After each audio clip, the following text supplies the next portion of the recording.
Team ফেরেশতের সাথে আসলে আমার এই পথ চলাটা শুরু হয়েছিল আমার সরাসরি টিচার ডক্টর মুমিদ আল রশিদ স্যারের মাধ্যমে টিম ফেরেশতের সাথে আসলে আমি ইনভলভ হয়েছি।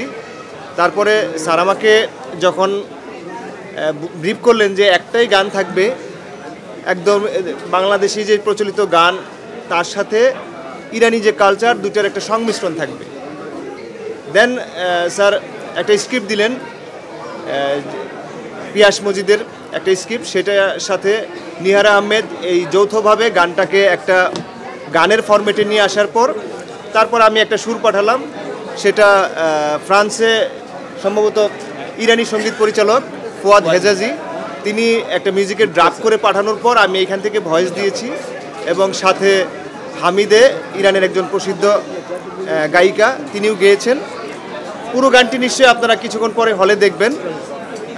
আমার মনে হয়েছে যে বাংলা সংস্কৃতির সাথে ইরানি সংস্কৃতির একটা মেলবন্ধন হয়েছে, একটা ডিফারেন্ট ফ্লেভার গানে তৈরি হয়েছে। আর আমি খুবই এনজয় করেছি গানটি গেয়ে এবং এই ফেরেশতে ছবির পুরো পথ চলার সাথে থেকে।